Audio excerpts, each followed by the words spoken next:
Bonjour, bonsoir. Merci d'avoir bravé le gros froid et la glace. Voilà. Donc, je viens vous présenter, pour ceux qui ne la connaissent pas encore, Sœur Catherine Aubin. Alors, peut-être parmi vous, il y en a qui l'ont déjà entendu, je pense. Ce n'est pas la première fois qu'elle vient à Granby. Alors, Sœur Catherine est une religieuse dominicaine d'origine française. Elle est docteure en théologie et professeure de théologie spirituelle et sacramentaire. Elle a été à Rome, à Montréal, où elle réside actuellement. Alors, elle est autrice de nombreux livres de spiritualité centrés sur la prière, le corps et la vie intérieure. Alors, comme je vous ai dit, on a déjà eu la joie de l'accueillir chez nous à Granby pour nous parler, entre autres, des maladies spirituelles. Cette fois-ci, on lui a demandé de venir éclairer notre carême en nous parlant, entre autres, du jeûne et de la prière qui font de la place pour que l'Esprit Saint puisse venir habiter dans notre cœur. Alors, merci, Sœur Catherine, d'avoir accepté à nouveau notre invitation. Merci beaucoup, Louise. Merci. Merci au Seigneur qui nous a permis ce soir de nous retrouver. Vous m'entendez bien? Oui. Alors je vous propose, vous savez, des moments comme celui-ci sont toujours des moments uniques, des moments où nous sommes conviés, nous sommes accueillis tels que nous sommes. Ce sont des moments où l'Esprit Saint a quelque chose à nous dire. Je vous propose donc 1 à 2 minutes où nous nous recueillons, où nous nous rassemblons en nous-mêmes. Alors je vous propose tout simplement, je vais guider ce moment de prière. Je vous demande de vous asseoir convenablement sur votre banc, là où vous êtes, les pieds bien par terre. Vous laissez vos manteaux, vos gants, de telle sorte que votre corps résonne, que votre corps soit en ouverture à ce que l'Esprit Saint a à nous dire ce soir. Nos pieds bien à plat, les pieds dont il est dit qu'ils sont beaux, les pieds de celui qui porte la nouvelle dans le livre d'Isaïe. Nos genoux, je vous propose de mettre vos mains sur vos genoux. Les genoux dans la Bible, c'est le symbole de la force. C'est le symbole aussi de la bénédiction. Le prophète Isaïe nous dit que le Seigneur nous dit « Je vous porterai sur les hanches, je vous caresserai sur mes genoux. » Laissons-nous porter comme un enfant sur les genoux de notre Père.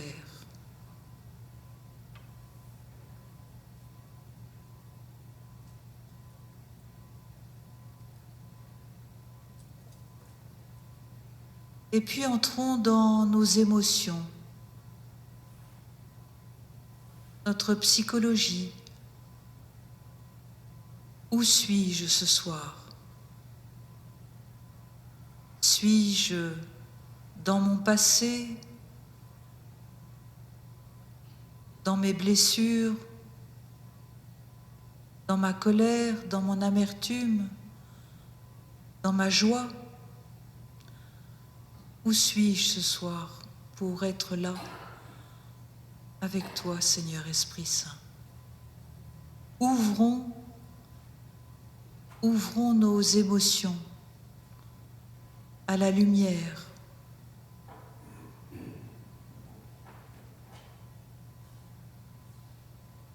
Et enfin, laissons-nous attirer dans ce lieu du cœur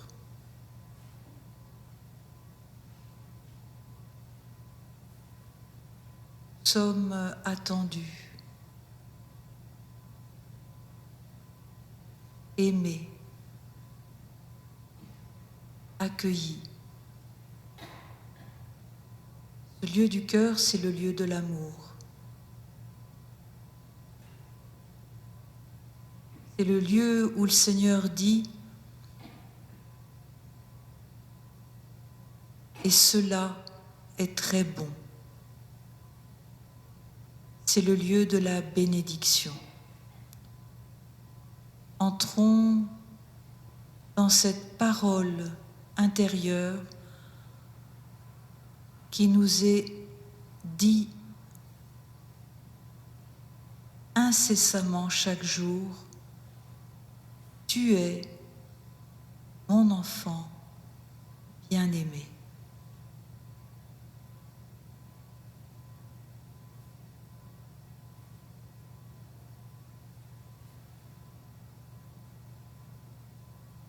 Je suis ton enfant bien-aimé.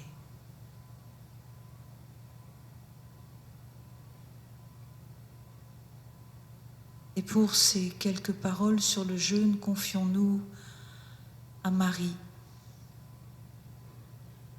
Marie qui va nous enseigner le point que nous avons à retenir ce soir.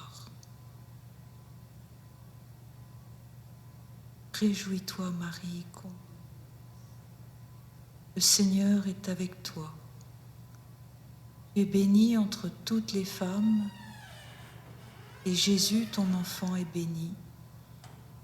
Sainte Marie, Mère de Dieu, prie pour nous pécheurs, maintenant et à l'heure de notre mort.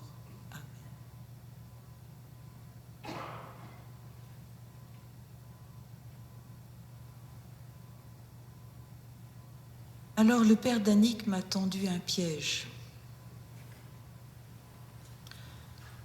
Parler du jeûne. Pensez vraiment que j'ai le physique à vous parler du jeûne? Je dis, mais ça va pas la tête. Il y en a d'autres ici qui sont beaucoup plus adaptés. Le jeûne, ce n'est pas une privation. Le jeûne, c'est une forme de libération.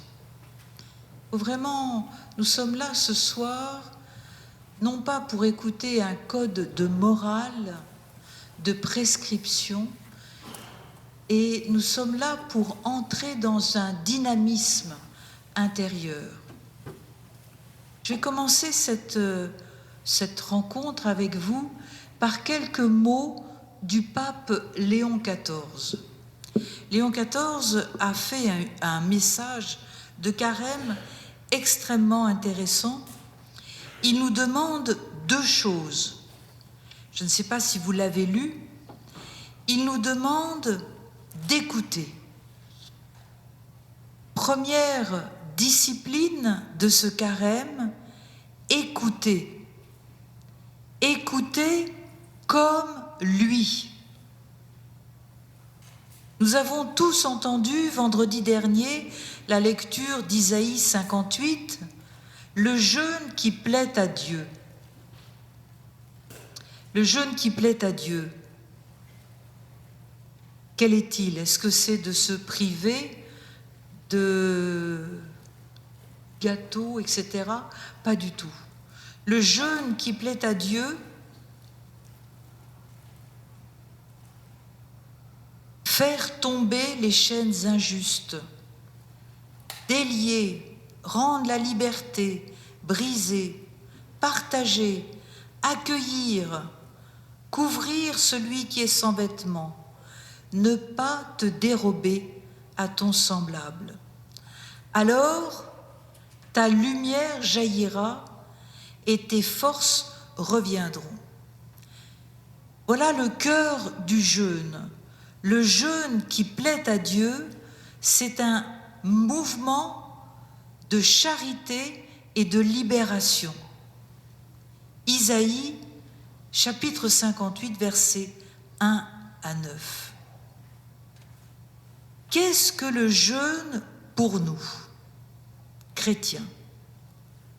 Le jeûne, c'est de faire une expérience qui n'est pas forcément une expérience liée au carême. Je vais vous dire, je ne suis pas une spécialiste du jeûne, hein. Je ne suis pas quelqu'un qui jeûne 2 fois par semaine, parfois 1 fois, et encore. Donc vous voyez, je ne suis pas forcément la personne appropriée. Et pourtant, le jeûne, ça me concerne aussi, et ça nous concerne tous. Pourquoi ? Parce que jeûner signifie une chose, avoir faim. C'est-à-dire que le jeûne va m'obliger à regarder quel est mon désir. Est-ce que je vis pour manger ou est-ce que je mange pour vivre ?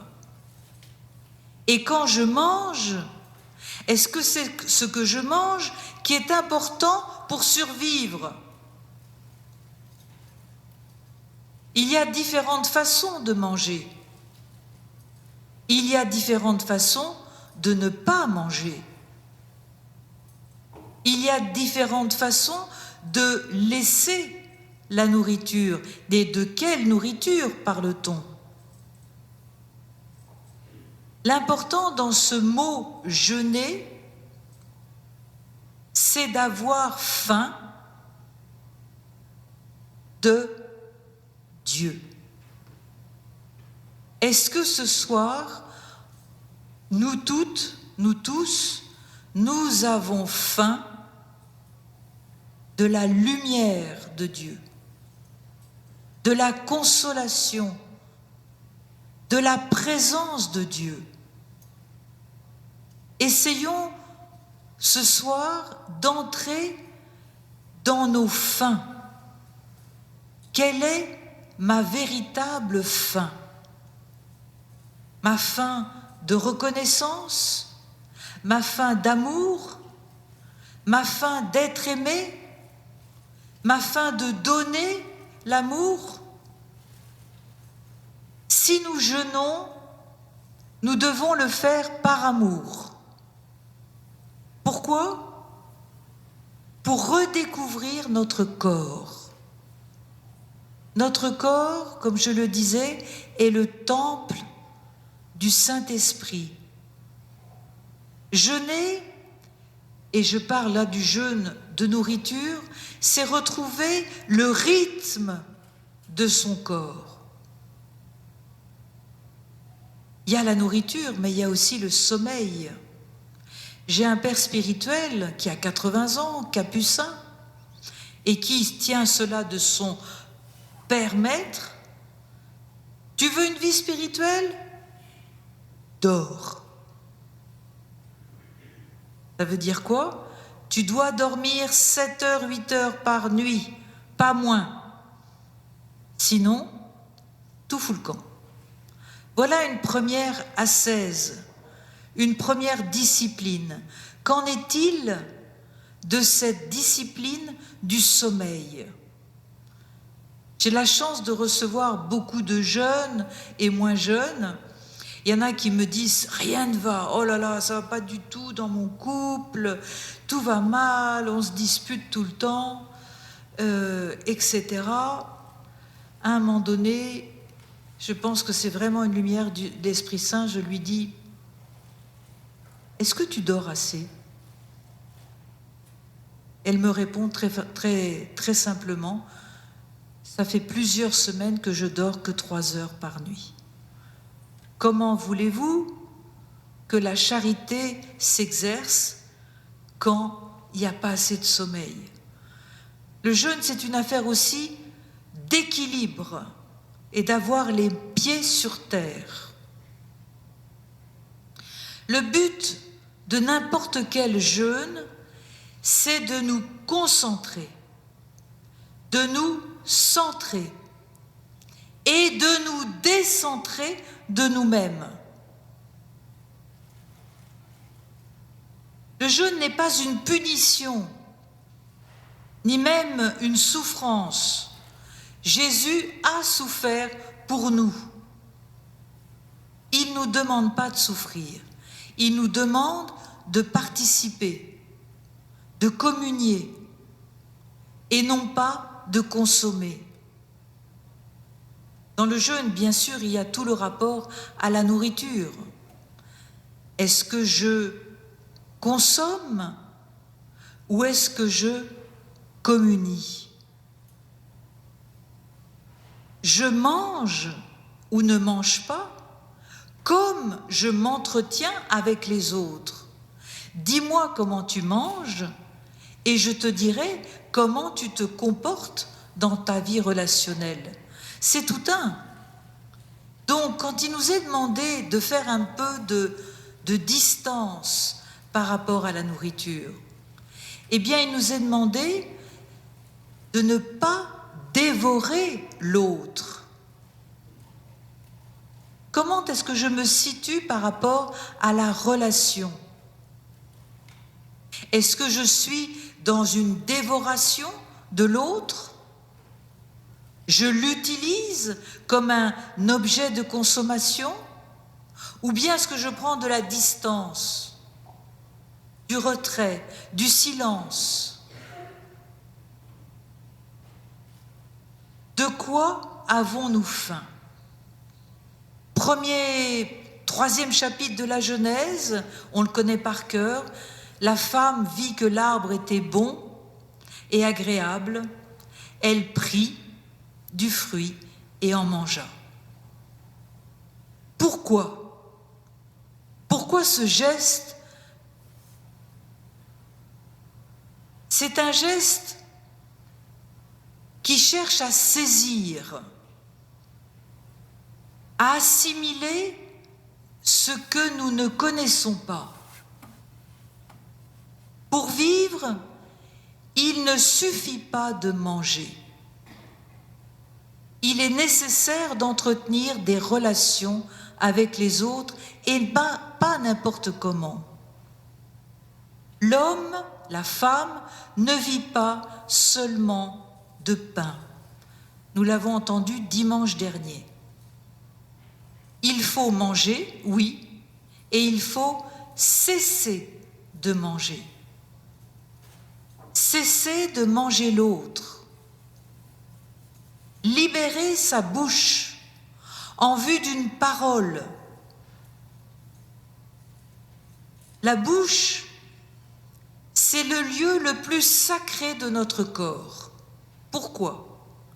Parce que par la bouche, je parle. Par la bouche, je respire. Par la bouche, je mange. Et par la bouche, j'embrasse. Quel est le lieu le plus important si ce n'est celui-ci? D'où cette conséquence, ce n'est pas seulement de nourriture que nous avons à jeûner, mais de tout ce qui est autour de cet organe de vie.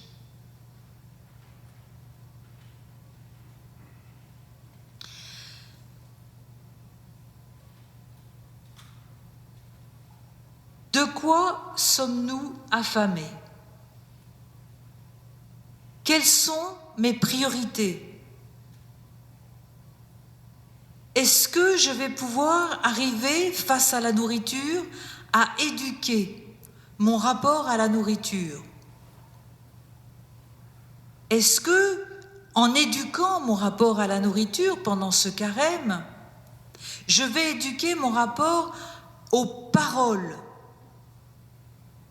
à l'affectivité? Notre problème à tous ici, et ce n'est pas le problème seulement des plus jeunes, c'est le problème de tout et tout de suite. On regarde quelque chose et on le commande en ligne. Et donc ça va engendrer en nous une forme de compulsion, voire même d'addiction. Addiction au sucre, addiction à l'alcool, pire, addiction à la pornographie. Tout ça, c'est le même domaine. La tempérance, un mot qu'on n'entend plus beaucoup, c'est cet équilibre intérieur, c'est la maîtrise de soi. En grec, le mot qui traduit maîtrise de soi, tenez-vous bien, c'est se tenir au-dedans de soi. Voilà ce que c'est que d'être tempérant. C'est de ne pas être distrait, éparpillé.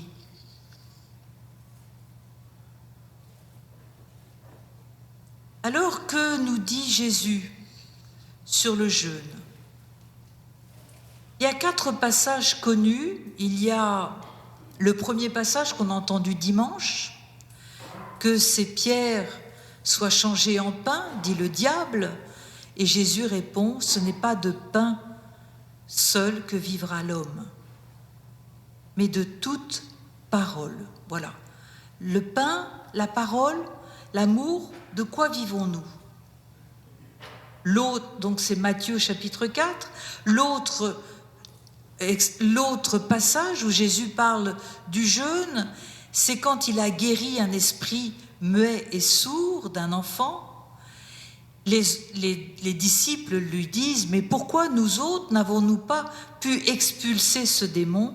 Jésus répond « Cette espèce-là ne peut sortir que par la prière et le jeûne. » Autre passage que nous avons entendu le mercredi des Cendres, « Quand vous jeûnez, ne vous donnez pas un air sombre. » Toi, quand tu jeûnes, parfume-toi la tête pour que ton jeûne soit connu de ton Père qui est là dans le secret. Réjouissons-nous, jeûnons. Et enfin, nous l'avons entendu il n'y a pas longtemps, pourquoi tes disciples jeûnent-ils alors que l'époux est là? Essayons d'entrer un peu dans ces textes. Les Juifs pratiquaient le jeûne. Ils le pratiquaient comme ascèse personnelle. Dans le Nouveau Testament, les disciples, Jean-Baptiste, les pharisiens jeûnaient avant d'entreprendre une vie publique. Jésus a jeûné. Rappelons-nous ce que nous avons entendu. Et à la suite de ce jeûne, il est tenté par Satan. Voilà la première leçon. Jésus nous enseigne l'importance du jeûne avant de parler, avant sa vie publique. Pourquoi la première tentation du Christ est-elle sur la nourriture? Posons-nous la question. Pourquoi ce qu'on appelle le péché originel porte-t-il sur la nourriture? Vous savez que ce n'est pas anodin. Notre rapport à la nourriture va déterminer qui nous sommes ou qui ne nous sommes pas.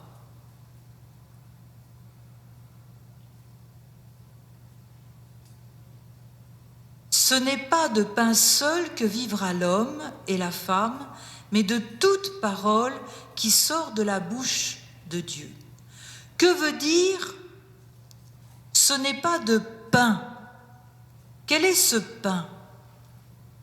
Ce pain, ce n'est pas seulement la nourriture, mais c'est tout ce qui nourrit les sens. Le pain, c'est les créatures. C'est tout ce qui nous est donné pour nourrir l'affectivité, l'intelligence. Le pain dont il est question ici, c'est tout ce qui n'est pas Dieu. C'est tout ce qui n'est pas Dieu lui-même. Ce n'est pas de pain seul que vivra l'homme et la femme. Ce qui veut dire que notre nourriture la plus profonde, et tous ici nous en avons fait l'expérience, la nourriture la plus profonde, c'est ce que nous goûtons spirituellement.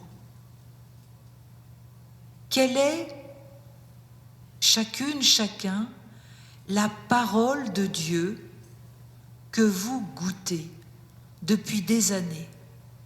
Faisons ce petit exercice avant de continuer. Quel est le verset de psaume? Quel est le passage de l'Évangile qui spontanément vous revient? Dans lequel vous plongez, qui vous console, qui vous remet dans ce lieu intérieur. Prenons 30 secondes, fermons les yeux et demandons les uns pour les autres cette parole. Seigneur, quelle est cette parole que tu m'as dite un jour, vers laquelle je reviens et vers laquelle tu veux que je revienne?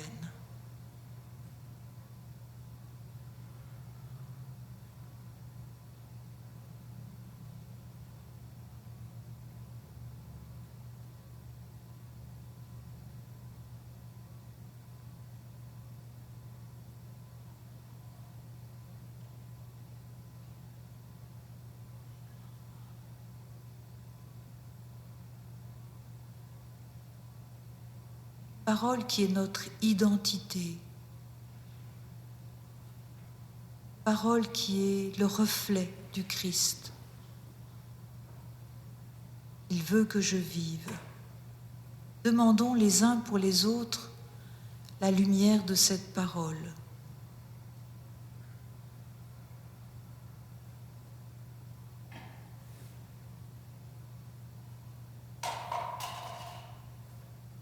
Regardons les circonstances du jeûne de Jésus. Le jeûne de Jésus a lieu dans le désert. Qu'est-ce que c'est que ce désert? Ce désert, c'est un lieu qui ne nous distrait pas. C'est un lieu où il y a peu de distractions. Et c'est là que doit être le lieu de notre jeûne, pour nous permettre d'entrer dans le désert, c'est-à-dire d'entrer dans notre chambre, d'entrer dans notre cœur. Le désert est le lieu où je suis seule avec Dieu. C'est aussi le lieu de la tentation. Il faut savoir que quand on commence un jeûne, quel qu'il soit, nous allons tomber. L'important, c'est de se relever et de continuer. Jésus nous enseigne qu'il faut associer la prière au jeûne. Quel que soit le jeûne que nous allons décider ce soir, il faut le compléter par la prière. Ce qui veut dire quoi? Se nourrir de Dieu, se nourrir en lui, s'unir, être en communion avec lui par la prière. L'autre texte qui nous dit « Quand tu jeûnes, ne le fais pas sous le regard des hommes et des femmes », c'est pour nous préserver de l'orgueil. Le jeûne n'est pas un but en soi. Souvent, nous jeûnons et ça n'a rien à voir avec le domaine chrétien. Il y a dans notre monde aujourd'hui une façon de jeûner qui est à la mode. On veut retrouver la ligne, on veut retrouver une forme d'énergie, de santé. C'est important de le voir, mais si nous jeûnons, ce n'est pas pour cela. C'est une forme de communion. On ne jeûne pas pour jeûner. Si on jeûne, on le fait dans une perspective une perspective de liberté. De liberté. C'est-à-dire que trop souvent nous sommes esclaves de nos besoins, de nos désirs. Nous n'arrivons pas à passer devant telle chose sans aussitôt avoir envie de le prendre. C'est ça le jeûne, la liberté, la libération, le respect. Le jeûne a des effets très positifs, une déprise et une clarté. Chacun de nous, nous l'avons déjà vécu, quand nous avons un peu faim, nous avons beaucoup plus de clarté. L'aspect négatif du jeûne, et on le sait, l'aspect négatif du jeûne, c'est, pour l'avoir vécu moi-même en communauté, c'est qu'à un moment donné, il y a trop de tension. J'ai vécu dans une communauté où on jeûnait de façon très stricte le vendredi, mais le vendredi soir, qu'est-ce qui se passait? On se disputait. Alors, jeûner et se disputer, ça n'a aucun sens. Si le jeûne conduit à la division, il est inutile de jeûner. Et c'est là qu'il faut respecter l'équilibre. Le but du jeûne, c'est la charité. Le but du jeûne, c'est la charité. C'est la bonté envers ses frères.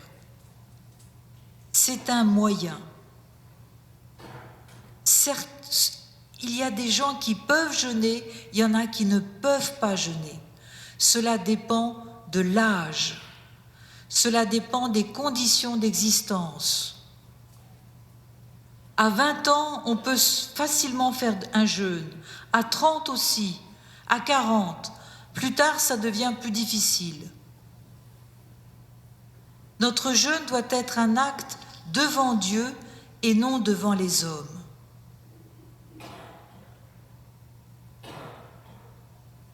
Pourquoi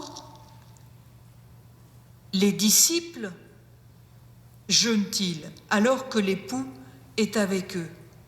C'est ça la parole. Comment se fait-il que nous jeûnons et que tes disciples, pardon, je me suis trompée, ne jeûnent pas? Eh bien, quand l'imprévu fait irruption dans notre programme à nous, c'est la charité qui doit primer. Vous faites avec votre famille, avec votre conjoint, votre conjointe, une journée un peu spéciale de jeûne, et à ce moment-là, quelqu'un s'invite chez vous. Que faites-vous? Vous lui dites, ah ben on jeûne, donc toi aussi tu jeûnes. Ben non.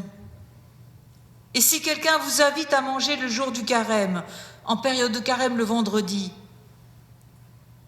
bien sûr qu'on y va, bien sûr qu'on mange. Méfions-nous, non pas de notre gourmandise, mais de notre orgueil. Le risque de toute discipline est de nous centrer sur nous-mêmes, en nous concentrant sur ce que nous ne parvenons pas à faire.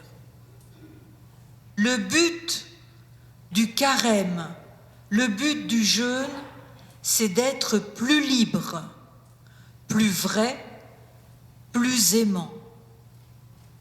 Si nous avons l'impression d'avoir raté notre carême, quand arrivera le jour de Pâques, n'oublions pas que dans l'Évangile, ceux qui réussissent leur vie, ce sont les publicains, les prostituées, le bon larron.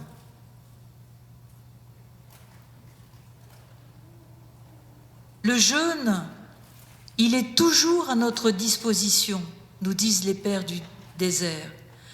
Et donc, si quelqu'un arrive le jour où vous jeûnez, le jeûne, je peux le garder avec moi. Mais vous, non. Donc, les amis de l'époux ne peuvent pas jeûner quand l'époux est avec eux. Quand il y a une visite, la visite de quelqu'un, c'est le passage du Seigneur, avec la joie qui l'entourent. Il y a donc des moments pour jeûner et des moments pour ne pas jeûner. L'important, c'est de l'associer toujours au jeûne. Alors, il est important de regarder de quoi nous devons jeûner. Quel est le lieu de mon jeûne? Quel est le lieu de mes dépendances? Qu'est-ce qui me tyrannise? Qu'est-ce qui m'éloigne de Dieu? La télévision? Internet? Les bavardages? La médisance? C'est là l'importance du jeûne. C'est là qu'il faut trouver le lieu de notre jeûne. Le jeûne, avant de jeûner, avant de regarder sur quoi je dois jeûner, c'est important de discerner. Discerner et ordonner mes désirs. Il est important de savoir si j'ai faim et soif de justice. Quel est mon désir de justice?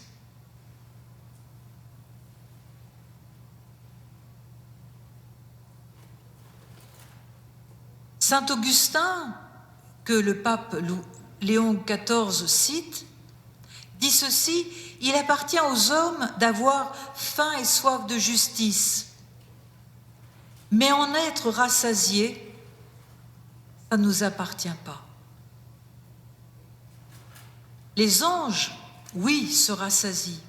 Les hommes et les femmes, non, ils ont faim. Et c'est cette tension dans le désir qui augmente ma capacité.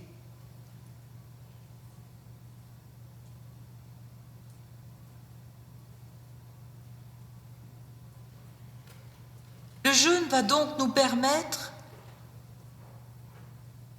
de discerner mon désir, de discipliner le désir et de le rendre plus libre, de l'élargir de manière à ce qu'il s'oriente vers le bien. Vous voyez tout le combat spirituel qu'il y a derrière. On parle peu du combat spirituel, il est pourtant important d'en parler. Qu'est-ce que c'est que le combat spirituel?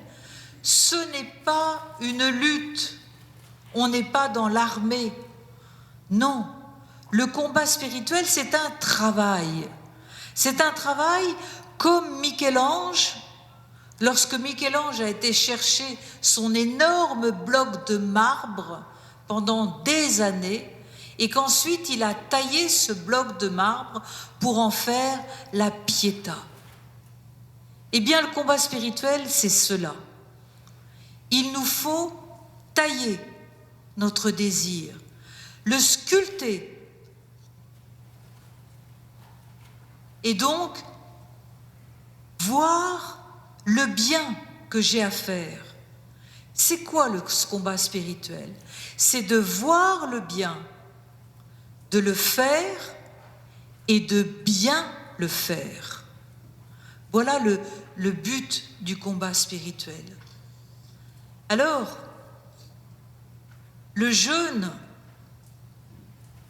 qui peut sans doute tous nous intéresser et que le pape redit dans son message, c'est le jeûne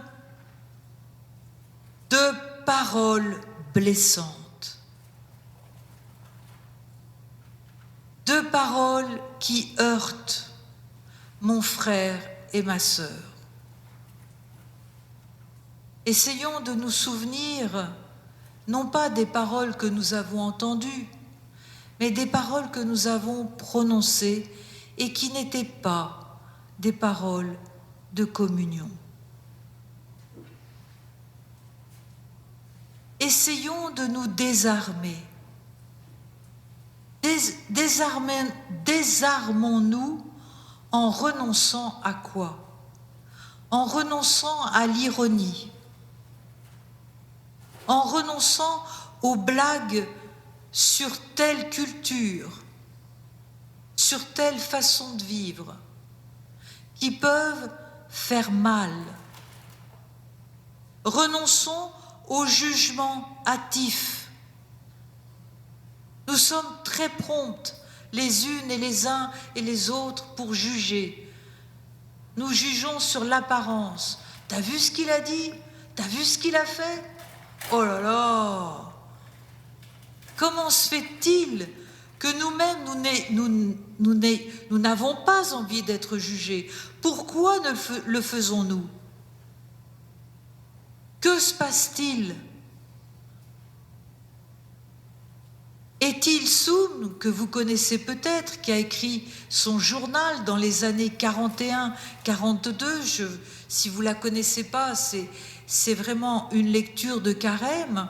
Étienne Soum, jeune juive hollandaise, qui a fait tout un travail sur elle et qui va écrire un journal extraordinaire qui a été republié depuis une quarantaine d'années. Voilà ce qu'elle dit. Il faut extraire la haine de notre cœur. Voilà le jeûne qui plaît à Dieu. Extraire la haine de notre cœur. Et Tilsoum disait, il y a bien des gens qui font une demi-heure de sport par jour. Pourquoi je ne passerai pas une demi-heure avec le Seigneur à enlever les pierres qui obstruent la source de mon cœur? Pourquoi ne passons-nous pas les uns et les autres, peut-être pas une demi-heure, mais un quart d'heure à enlever les paroles de méchanceté que j'ai nourries.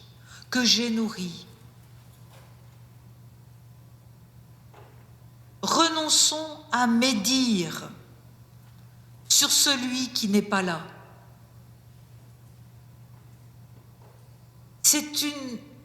Essayons de faire un exercice quand on entend une médisance, de ne pas entrer dans la médisance tout de suite. Nous ne savons pas pourquoi lui a fait ça, pourquoi l'autre n'a pas fait ça. Dans une communauté paroissiale, la médisance, c'est ce qui va ruiner, dévorer, abattre, détruire une communauté. La médisance, non, non et non. Jamais. Renonçons aux calomnies. En d'autres termes, il nous faut renoncer à 3 J. Alors, il y en a qui se disent, on va peut-être renoncer au jeûne. Non, vous n'allez pas renoncer au jeûne. Ne croyez pas ça. Nous allons renoncer à 3 J. Vous les connaissez peut-être. Renoncer au jugement, aux justifications et aux jérémiades. Je répète les 3 J de notre jeûne de ce soir: les jugements, les justifications et les jérémiades. 3 J qu'il faut interdire de son cœur. Pourquoi? Pour jubiler de joie. 2 J. Et pour enfin entrer dans un vrai jeûne. 1, 3, 2, 1. Je répète, justification, jugement, jérémiade, pour entrer dans une jubilation de joie et trouver son vrai jeûne. S'il y a une chose qu'il faut retenir ce soir, c'est celle-ci. Donc, efforçons-nous d'apprendre à nous taire ou à mesurer nos paroles. Apprenons à cultiver la bienveillance. Tous et toutes, nous avons besoin de la bienveillance des autres. Nous vivons de la bienveillance des autres. Alors donnons-la. Donnons la bienveillance. Cultivons-la au sein de la famille, entre amis, dans les lieux de travail. Mais ça se prépare, et ça se prépare par la prière. Cultivons la bienveillance sur les réseaux sociaux. Combien de temps passons-nous sur Facebook ? Qu'est-ce que nous y faisons ? Cultivons la bienveillance pour ceux qui sont dans la politique, dans les débats politiques, dans les moyens de communication, dans les communautés chrétiennes, pour que nos paroles deviennent des paroles de paix, des paroles d'espoir. À chaque fois que nous disons des paroles de paix, non seulement nous faisons du bien à ceux qui écoutent, mais nous faisons du bien. Le christianisme, c'est la religion de la parole. Une parole efficace. La parole est douée d'un pouvoir extraordinaire. Rappelez-vous la première personne qui vous a dit « Je t'aime ».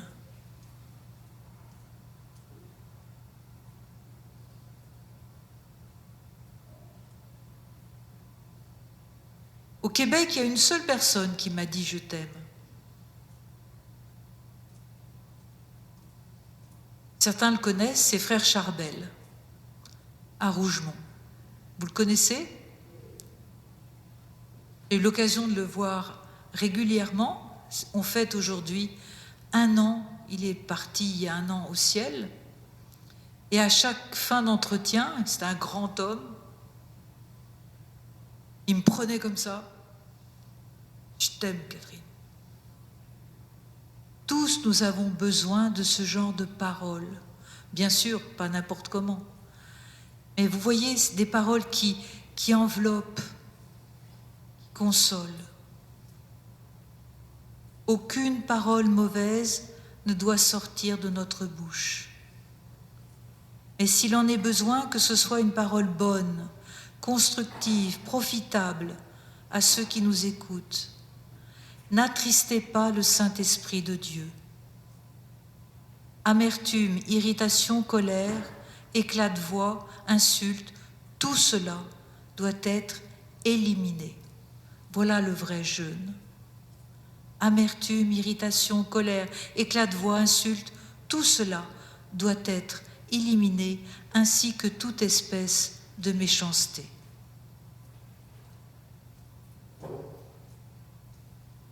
Je termine en disant que nous ne pourrons jeûner qu'en devenant Eucharistie. L'Eucharistie, c'est ce que dit saint Augustin, c'est-à-dire c'est notre nourriture la plus profonde. Recevoir l'Eucharistie, c'est recevoir l'amour.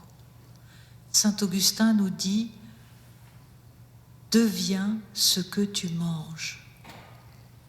Deviens le Christ. » Et nous pourrions ajouter pour cette conférence « Deviens ce que tu dis. » Identifie-toi à ce que tu es en train de dire. Il y a dans la nourriture et dans la parole une identification. J'assimile la nourriture, mais j'assimile aussi la parole. Que le Christ soit notre nourriture. Que le Christ soit tout pour nous. Que le Christ nous soit nourriture et notre breuvage, la foi, que nous buvions dans la liesse, dans la joie, la sobre ivresse de l'esprit. C'est de saint Ambroise de Milan qui, en disant cela, fait la synthèse de ce qu'est une vie spirituelle. Une vie spirituelle, c'est une vie de joie, de plénitude, de joyeuse épousailles. Une vie de joie, de plénitude, de joyeuse épousailles. N'oublions pas que l'évangile de Saint Jean commence par des noces, les noces de Cana. Que notre jeûne, quel qu'il soit, pendant ce carême, soit des épousailles avec notre Dieu qui nous attend. Amen.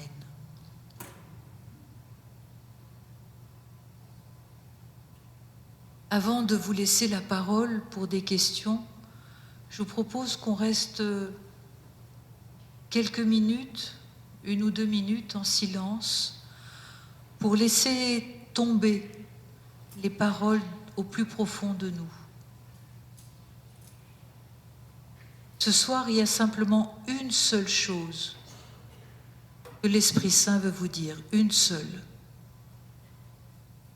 Demandons-lui les uns pour les autres, qu'est-ce que tu veux que je saisisse pour mon bien, le bien des autres et celui de notre Dieu.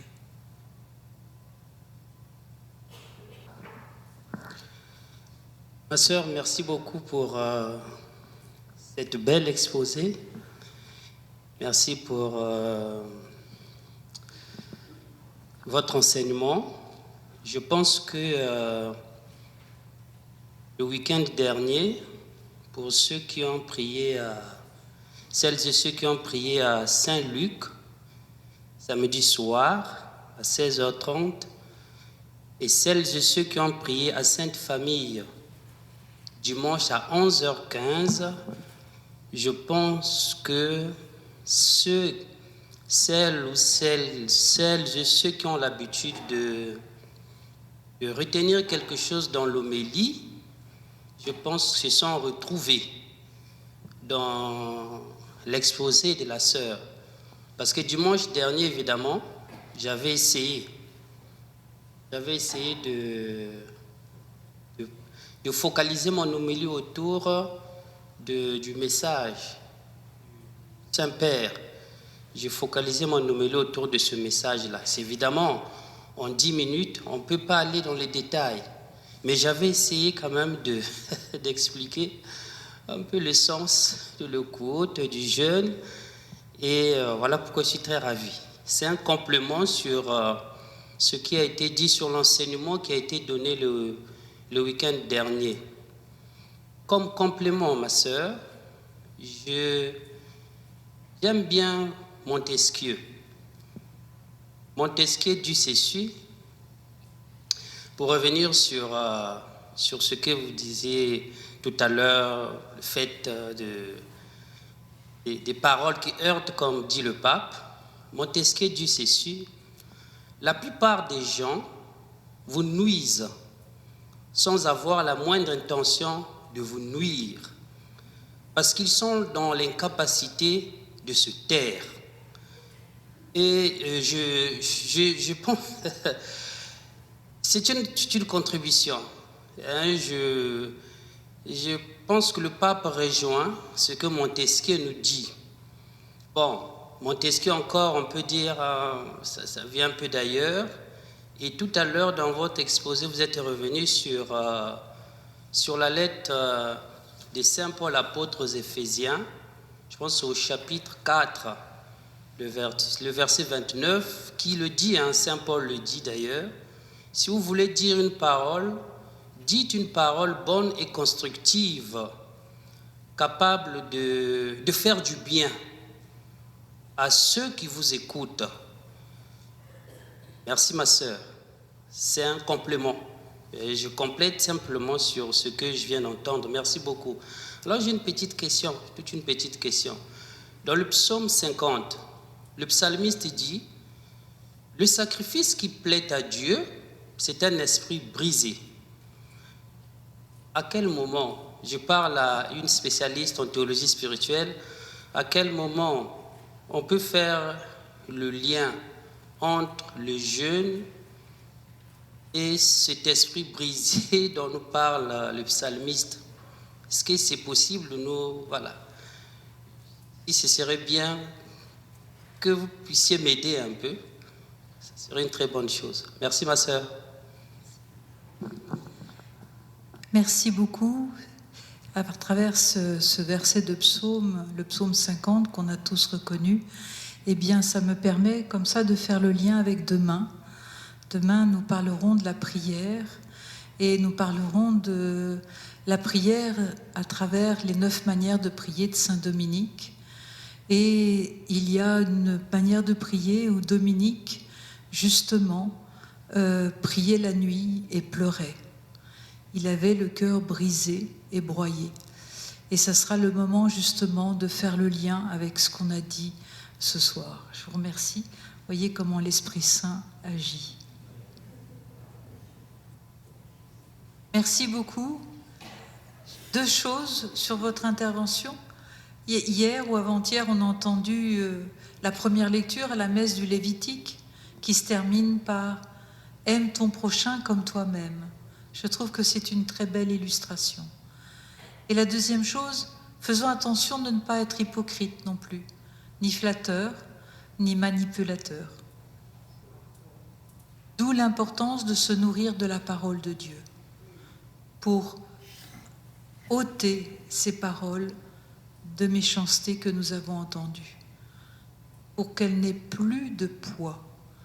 Quelles sont les paroles dans ma vie qui ont du poids?